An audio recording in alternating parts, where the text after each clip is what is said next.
नमस्कार, स्वागत है आपका कम्युनिटी निवेश में। लेकिन इस वक्त सबसे बड़ी खबर हम मॉनसून की है, क्योंकि मॉनसून में लगातार देरी हो रही है। और इस पर बात करने के लिए हमारे साथ आईएमडी के सीनियर साइंटिस्ट आर.के. जेनामणि साहब हैं। सर, स्वागत है आपका। सर, सबसे पहला सवाल ये होगा कि मॉनसून में देरी क्यों हो रही है?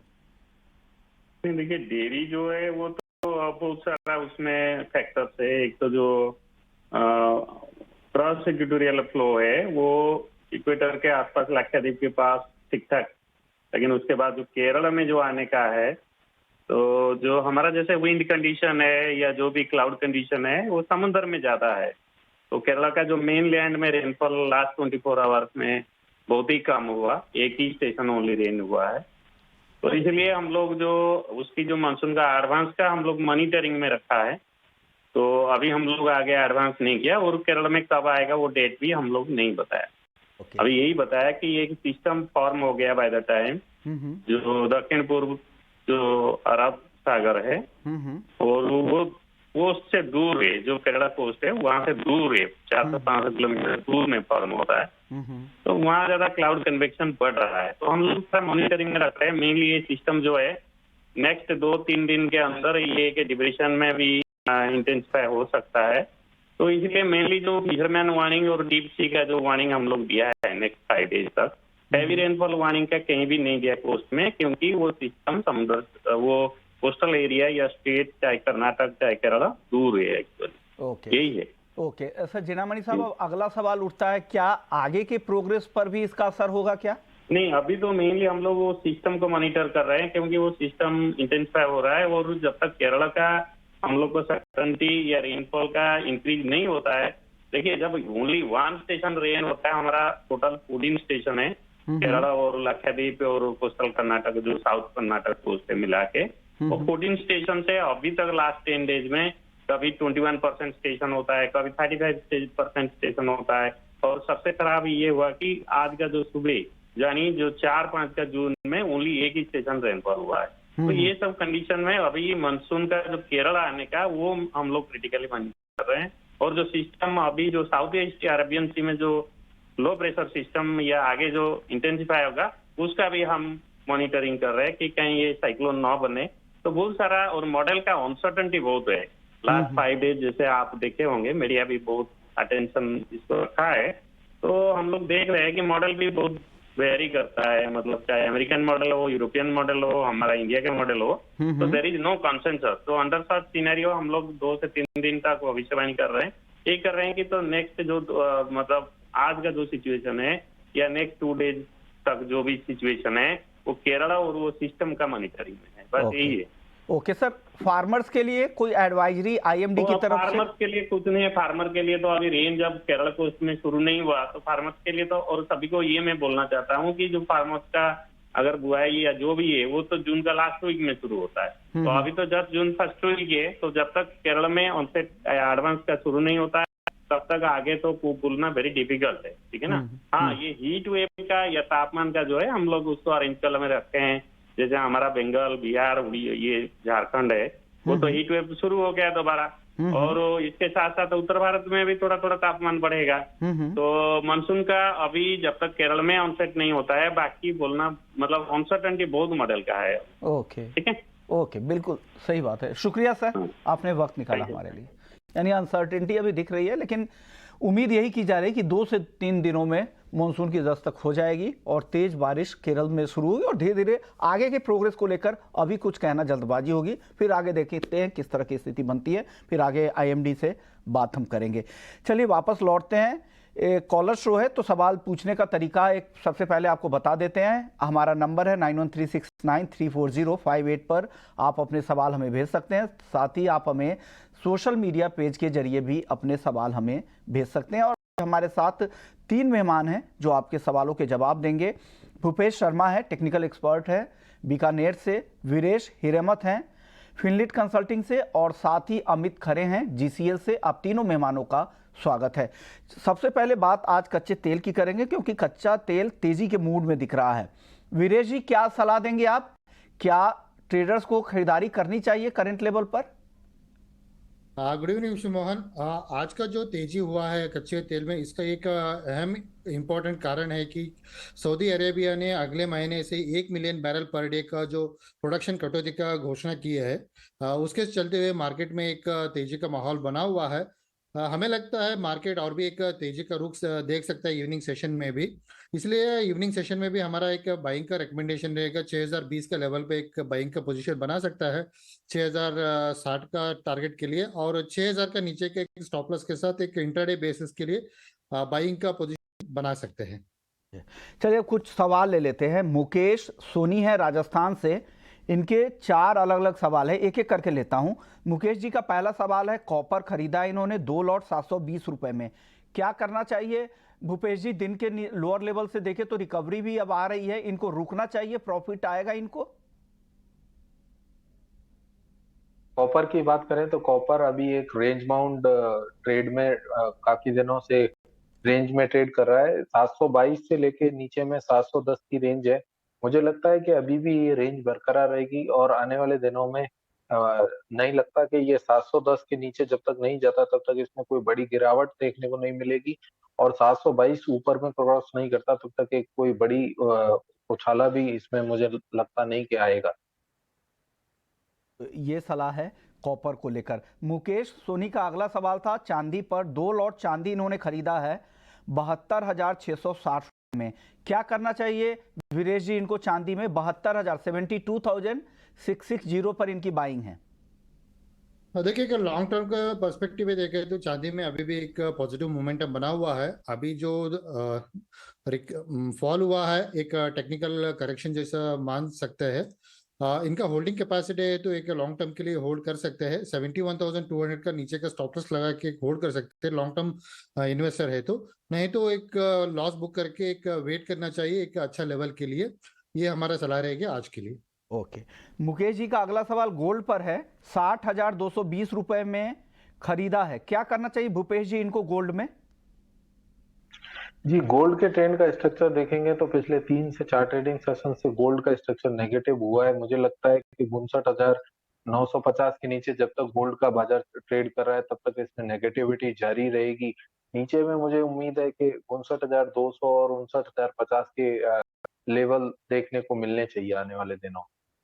भूपेश जी एक और सवाल था नेचुरल गैस पर, मुकेश जी का 10 लॉट नेचुरल गैस इन्होंने खरीदा है 182 रुपए में, क्या करना चाहिए भूपेश जी? जी, इन्हें अपना नेचुरल गैस में पोजीशन बरकरार रखना चाहिए, जिसमें इनका ट्रेलिंग स्टॉप लॉस 179 का रखना चाहिए, और मुझे उम्मीद है कि इस हफ्ते में नेचुरल गैस 189 और 193 के लेवल्स भी दिखा सकती है। अगले दर्शक है सुरेंद्र बंसल है ग्वालियर से, जिंक का अगले 15 दिन का क्या आउटलुक है, क्या लग रहा है वीरेश जी जिंक में 15 दिन में क्या होगा? देखिए यशु मोहन, पिछले 3-4 ट्रेड या पूरा एक पिछले हफ्ते का ट्रेंड देखे तो मार्केट एक बहुत दायरे में ट्रेड करते हुए देखने को मिला है। 203 से 213 या 14 का लेवल में, जब तक ये 213 का ऊपर सस्टेन नहीं करेगा मार्केट में एक दायरे का मूवमेंट रहेगा।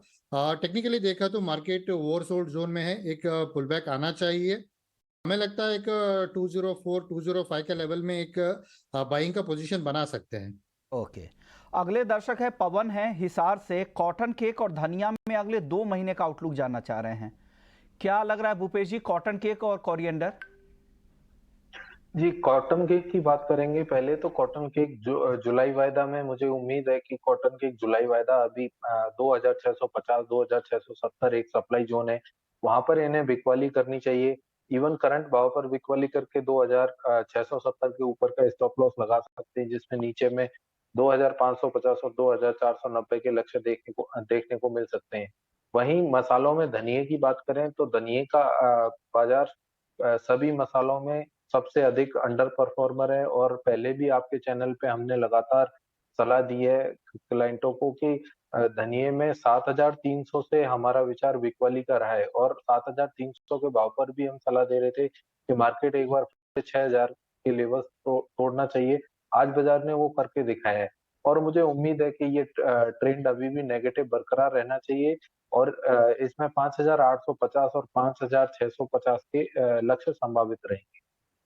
अगले दर्शक है हमारे साथ मधु हैं हैदराबाद से। 2 लॉट नेचुरल गैस इन्होंने खरीदा है 213 रुपए में। क्या करना चाहिए वीरेश जी? विश्व मोहन, इनका लेवल बहुत ऊपर है करंट मार्केट लेवल से। जिस तरह के मार्केट नेचुरल गैस में वॉलेटिलिटी हुआ है, उसके चलते हुए हमें लगता है मार्केट एक वॉलेटाइल ट्रेंड देखने को मिल सकता है। इनके लिए हमारा सलाह ये रहेगी 177 का एक लेवल है, उसके नीचे एक स्टॉप लॉस मेंटेन करना चाहिए। वहां नहीं मेंटेन उसके नीचे आ गए तो एक एग्जिट करना चाहिए। ओवरऑल मार्केट में एक टेक्निकली देखा तो एक रिकवरी का आशंका है। जैसे भूपेश ने बताया था 189 टू 193 का लेवल देखने को मिल सकता है। फिर भी हमारा 177 नीचे का एक स्टॉप लॉस जरूर रखना चाहिए। ओके, अगले दर्शक है मंजीत सिंह है राजस्थान से। कॉटन में क्या करना चाहिए? क्या लग रहा है भूपेश जी कॉटन में? कॉटन में एक अच्छी गिरावट देखने को मिली थी पिछले 15 दिन पहले, और मुझे उम्मीद है कि ये कॉटन में एक छोटा पुल बैक देखने को मिल रहा है, जिसमें कॉटन में ये पुल बैक 60,200 से लेके 60,500 तक जा सकता है। दोबारा से इसमें वहां से एक गिरावट देखने को मिलेगी, जिसमें भाव मुझे उम्मीद है कि 59,000 से लेके 58,500 तक के दोबारा देखे जा सकते हैं। अगले दर्शक है पवन हिसार का। एक और सवाल है ग्वार को लेकर। ग्वार में क्या करना चाहिए? हमारे साथ अमित खरे भी हैं जीसीएल से। अमित जी बताइए ग्वार में क्या करें पवन जी? जी विष्णु जी, ग्वार का ट्रेंड अभी मुझे कुछ टाइम के लिए अभी आगे और भी नेगेटिव लगता है। अगर प्राइजेस के हिसाब से मैं बात करूं तो जुलाई वायदा अभी 5460 के आसपास ट्रेड हो रहा है। इसमें 5490 के आसपास अगर कल प्राइस मिलते हैं तो वहां पे एक बिकवाली का ट्रेड लेके चलना चाहिए। 5560 रुपए के ऊपर का स्टॉप लॉस लेके चले, और 1 से 2 दिन का जो इसका टारगेट है वो लगभग नीचे में 5420 रुपए के आसपास तक का रखना चाहिए। ओके अमित जी, पवन का सवाल एक धनिया पर भी था। 2 महीने का आउटलुक जानना चाह रहे थे। आपको सबसे पहले बहुत बधाई, आपने 6000 का सबसे पहले टारगेट दिया था जब 6700 6600 के आसपास में धनिया हुआ करता था, और देखिए अब 6000 के नीचे भी इंट्राडे में गया है। क्या लग रहा है आपको धनिया में आगे क्या दिख रहा है अब? विष्णु जी, धनिया अभी ओवरऑल काफी नेगेटिव प्राइस पे दिख रहा है। पूरी फ्रेश ट्रेड की अगर मैं बात करूं तो जुलाई वायदा अभी 6100 के आसपास है। आज का जो लो है 6080, इसके नीचे जाने पर फ्रेश बिकवाली का ट्रेड एक लेके चलना चाहिए। 6300 रुपए के ऊपर का एक स्टॉप लॉस मेंटेन करें। 2 से 3 दिन का टारगेट या फिर हफ्ते भर का मैं लेके चलूं तो 5600 के आसपास के भाव देखने को मिल सकते हैं। ओवरऑल अभी मेरे को लगता है 1 महीने प्राइसेस में काफी प्रेशर रहेगा। नीचे में भाव 54 भी टेस्ट कर सकते हैं। ओके, और जीरा और हल्दी इन दोनों में क्या सलाह है अमित जी? जी, हल्दी का स्ट्रक्चर कंपेरिजन टू धनिया अभी इतना ज्यादा वीक नहीं लग रहा है। अभी नेक्स्ट कॉन्ट्रैक्ट जो है अगस्त वायदा है, तो अगस्त वायदा हल्दी जब तक 7650 के ऊपर है तब तक इसमें खरीदारी का ट्रेड लेके चलना चाहिए। मेरे को लगता है प्राइस वापस 81 के आसपास टेस्ट कर सकते हैं। तो मौजूदा इसका जो भाव है 7860, इस पर खरीदारी करें। 7650 का स्टॉप लॉस और 8100 रुपए का इसका हल्दी का टारगेट रहेगा। ओके, मूंग प्राइस को आप ट्रैक कर रहे हैं क्या अमित जी? मूंग में अभी इतना ज्यादा मोमेंटम मेरे को नहीं दिख रहा है, क्योंकि में देखा जाए तो एमसीडीएक्स के प्लेटफॉर्म पे चार्ट इसका अवेलेबल नहीं है।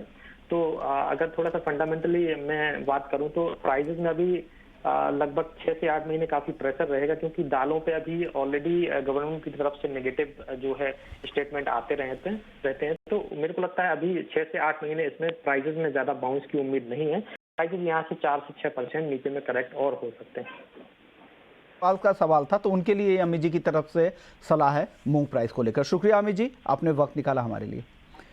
चलिए अब नॉन एग्री मार्केट के कुछ और सवाल ले लेते हैं। अगले दर्शक हमारे साथ राम कुमार है हनुमानगढ़ से। क्रूड और नेचुरल गैस में ऑप्शन की रणनीति जानना चाह रहे हैं। भूपेश जी, ऑप्शन में कुछ ट्रेड है क्या आपके पास, क्रूड में और एनजी में, दोनों में?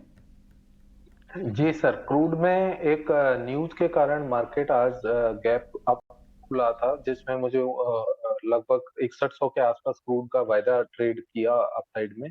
मुझे उम्मीद है कि दोबारा से अगर ये भाव देखने को मिलते हैं बोर्ड पर, तो क्रूड वायदा में 6100 का पुट खरीदना चाहिए, जिसका स्टॉप लॉस 25 पॉइंट्स का रहेगा। टारगेट अपसाइड में 90 टू 120 पॉइंट्स के रहेंगे, क्योंकि मुझे क्रूड वायदा में एक बार फिर से दाम 5880 और 5810 के आसपास दोबारा आते हुए दिखते हैं। वहीं नेचुरल गैस की बात करें तो नेचुरल गैस में 180 का कॉल ऑप्शन खरीदना चाहिए, जिसका स्टॉप लॉस 6 पॉइंट का रहेगा। अपसाइड में 12 और 18 रुपीस का टारगेट रहेगा। 100 की पुट क्रूड की खरीदने की सलाह और 180 रुपए की कॉल नेचुरल गैस की खरीदने की सलाह आपके लिए है। अगले दर्शक हमारे साथ मीरा जैन है इंदौर से। चांदी इन्होंने खरीद रखी है 72,750 रुपए में। क्या करना चाहिए वीरेश जी इनको? विश्वमोहन, इनका भी पोजीशन जो पिछले निवेशक थे उनका जैसा ही है, उनका भी 72,600 का आसपास ही था। जैसे मैंने पहले बताया कि लॉन्ग टर्म में चांदी में क्या बहुत अच्छा तेजी का माहौल है। अभी का जो फॉल है टेक्निकली करेक्शन है। हमारा सलाह रहेगा 71,200 का नीचे का एक स्टॉप लॉस लगा के एक बाई का पोजीशन होल्ड कर सकता है। मार्केट उसके नीचे गया तो मार्केट में एक और भी एक गिरावट एक्सपेक्टेड है 70,500 लेवल के लिए। सो मेरा सलाह ये रहेगी 71,200 का एक स्टॉप लॉस मेंटेन करके वेट करना चाहिए। अगले दर्शक का सवाल है जिंक पर। रोहित जोशी नाम है इनका। जिंक इन्होंने 225 रुपए पर खरीदा है। क्या करना चाहिए वीरेश जी इनको जिंक में? जिंक में हमारा वही रहेगा, क्योंकि पिछले 5 या 6 ट्रेडिंग सेशन में एक बहुत दायरे में ट्रेड करते हुए देखने को मिल रहा है। So technically market oversold zone में है। हमें लगता है मार्केट फिर से एक पहले 215 और बाद में 225 का लेवल आने के एक्सपेक्टेशन है। इनके लिए ये सलाह रहेगा कि 204 का एक स्टॉप लॉस लगा के एक वेट करना चाहिए। थोड़ा सा एक लंबी समय लगेगा उनको उस लेवल पे आने के लिए। फिर भी 204 का एक स्टॉप लॉस के साथ वेट करना चाहिए। अगले दर्शक है सुमन जैन है गंगानगर से। गोल्ड इन्होंने 2 लॉट खरीदा है 59,400 रुपए में और 1 लॉट खरीदा है 59,508 रुपए में।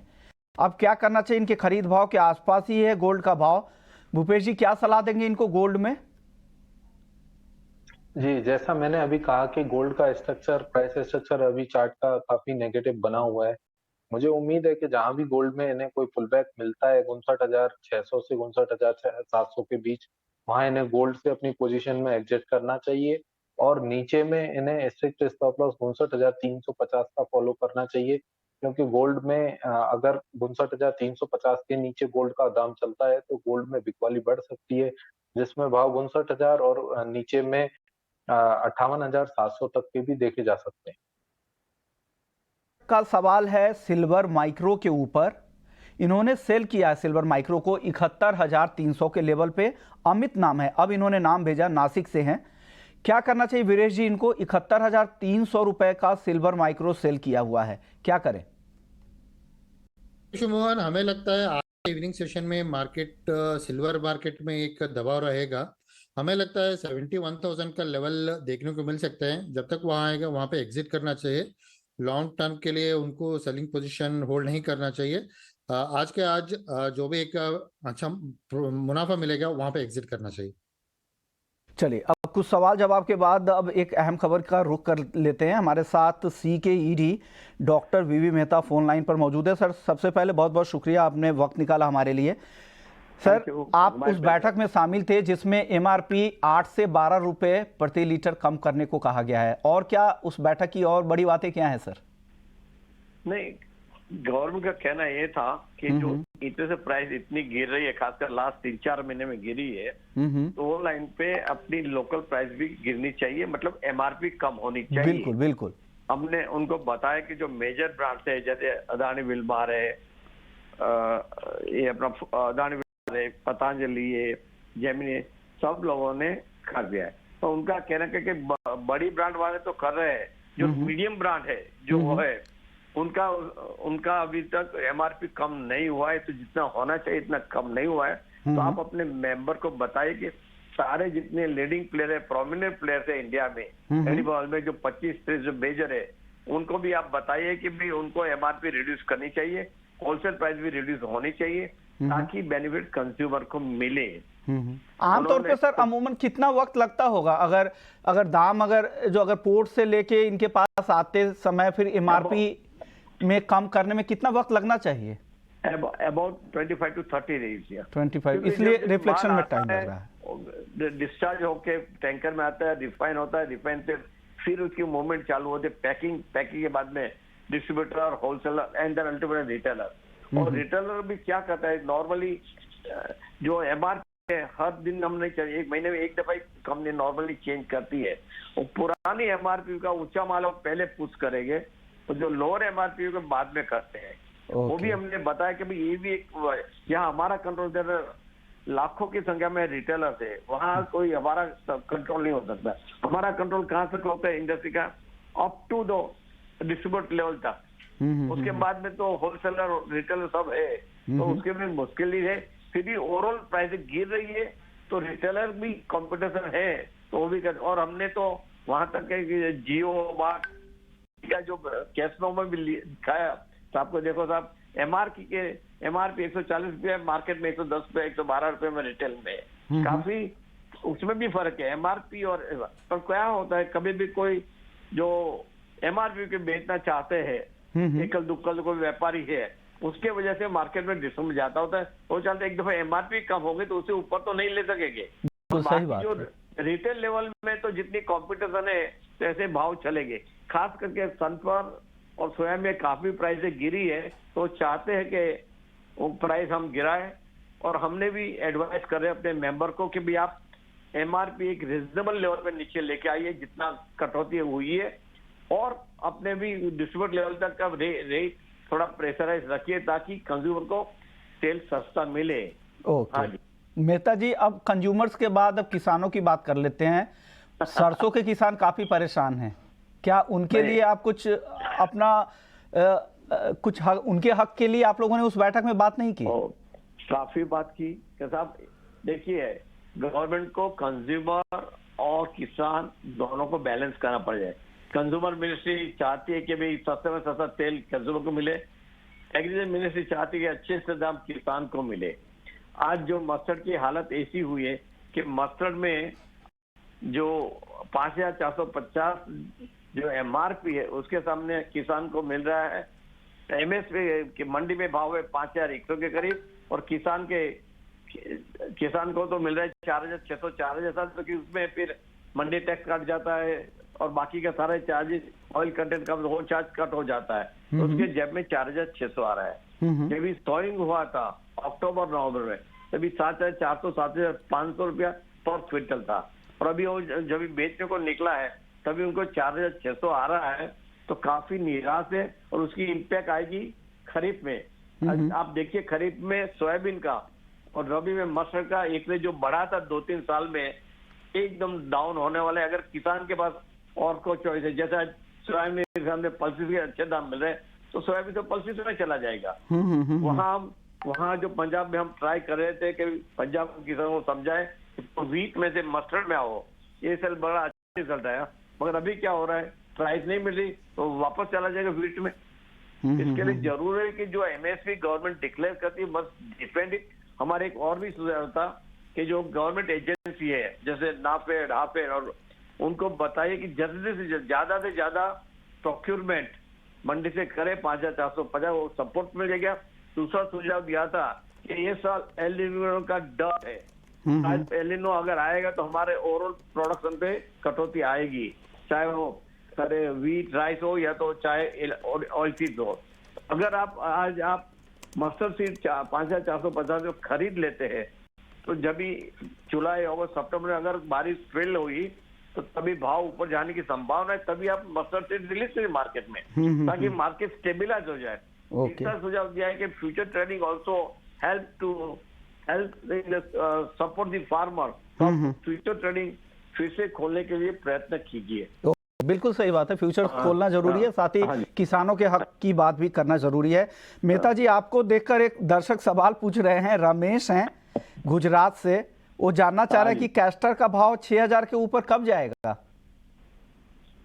मेरे ख्याल से 6,000 का दाम अच्छे दाम है। देखिए, इस साल जो क्रॉप है को 18.7 लेगा, अच्छी क्रॉप आई है कैस्टर की, और कैस्टर का जो दाम है 90% एक्सपोर्ट ओरिएंटेड है।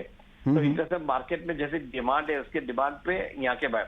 पर मेरे ख्याल से रमेश जी को मैं बताना जरूर चाहूंगा, क्या सिर्फ 3 साल पहले तो 4,500 में भी किसान खुश था। अभी किसान ने एक दफा 7,000 8,000 देख लिया है, उसको अभी 6,000 नीचे देख रहा है। 6,000 का अच्छे दाम है, क्योंकि अगर दाम ऊपर लेके जाएगा तो हमारा एक्सपोर्ट कम होगा। और क्या होता है, जो बायर है they switch to other commodity. अगर उसके पास सब्स्टिट्यूट ऑयल है तो सब्सिडी ऑयल में चला जाएगा। बिल्कुल तो एक बिल्कुल। रीजनेबल लेवल है तो अपना एक्सपोर्ट भी चलता रहेगा, किसान को सही दाम है। मेरे ख्याल से 6,000 रुपए के दाम अच्छे हैं। हाँ, एक जरूर करना चाहिए, किसान को प्रोडक्टिविटी बढ़ानी लेकिन चाहिए। सर अभी 6,000 है नहीं ना, 5400-5500 रुपए उनको भाव मिल रहा है, इस वजह से वो- पूछ रहे हैं। नहीं भाई, जो भी है 5,000, मेरे को 4,500 का था, 6,000 का एक 5,000 5,500 से 6,000 एक बॉटम लाइन पे हो गया, ओके रीजनेबल प्राइस है। ओके और किसान को जो करना जरूरी है वो हमेशा ध्यान देते हैं प्राइस पे मत खाली देखिए, साथ में आप प्रोडक्टिविटी पे ध्यान दीजिए। बिल्कुल अगर बिल्कुल। आपको 1 हेक्टर में पहले आपसे ऐसे 1 टन पैदा करते थे, अगर आप 1,500 किलो पैदा करेंगे तो प्राइस 10% नीचे भी गिरेगी तो आपको असर नहीं होगी। ओके, बिल्कुल सही बात है मेहता जी। हमारा मॉडल फॉर्म में वही हम समझाते हैं किसान बिल्कुल को। सही बात है, प्रोडक्टिविटी भी बढ़ाना जरूरी है और साथ ही अगर रिजनेबल प्राइसेस रहेंगे तो ग्लोबल कॉम्पिटिटिव भी रहेगा और आप एक्सपोर्ट बेहतर तरीके से कर पाएंगे। शुक्रिया मेहता जी आपका, वीरेश जी आपका, भूपेश जी आपका, आप लोगों ने वक्त निकाला। तो कमोडिटी निवेश में इतना ही, बाकी खबरों के लिए आप बने रहिए ET नाउ स्वदेश पे। नमस्कार।